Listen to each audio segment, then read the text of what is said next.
આજે તો આટો માર્યો સક્કરબાગમાં હો. કેમ છો બધે મજામાં જઈશો? આપણે જો આજ રવિવાર છે, રજા છે, તો આપણે જો આટા મારતા હતા. આટા મારતા મારતા નીકળી ગયા આપણે સક્કરબાગ તરફ. તો અહીંયા આવીને આપણે ગાડી પાર્કિંગમાં મૂકીને સ્લીપ ફળવીને આપણે મેળા હાલવા સક્કરબાગ તરફ. ત્યાં તો આપણે પછી અહીંયા પૂગી ગયા ફાઇનલી ને આપણે અંદર વહી ગયા ટિકિટ લેવા. ટિકિટ લઈને પછી આપણે થઈ ગયા અંદર એન્ટર. એન્ટર થઈને થોડા કાયલા ત્યાં તળાવ આવી ગયા. તળાવ જોઈને આગળ થોડા કાયલા ત્યાં તો દીપડો આટા મારતો હતો.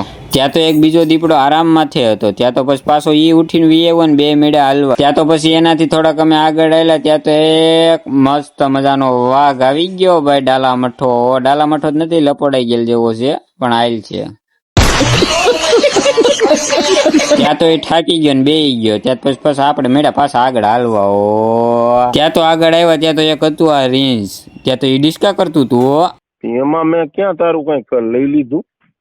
પછી આગળ અહીંયા આપણે જો હંસલા હતા તો એને થોડાક દાણા ને એવું નાખી દીધું ને આ મગીરું તો અત્યારે નીંદરમાં હતી ને આ હિપોપોટેમસ હુતો હતો. બધા આરામ માટે જ છે અત્યારે, કેમ કે બપોરના 3 વાગ્યા છે ને તડકો છે. પછી અમે પાછા આગળ નીકળી ગયા. આગળ આવ્યા ત્યાં તો એ મસ્ત મજાના હણકા છે. આઈજો એલાવ નગર ખાઈ જાય બધું. ત્યાં તો ધોરા હણકા આવી ગયા હો. આને શું કેવાય આ મને નથી ખબર, કોઈને ખબર હોય તો કોમેન્ટ કરજો. આની પણ ડોક બહુ લાંબી હો. ત્યાં તો એક મસ્ત મજાનો પોપટ આવી ગયો કલર નો. સક્કરબાગમાં એટલું જોઈને અમે નીકળી ગયા. આજના વિડીયોમાં એટલું જ. આ વિડીયો તમને સારો લાગ્યો હોય તો લાઈક, શેર, કોમેન્ટ, સબસ્ક્રાઇબ ને આવા નવા વિડીયો જોવા માટે અમને ફોલો કરતા જજો. ગુજ્જુ હિરકો.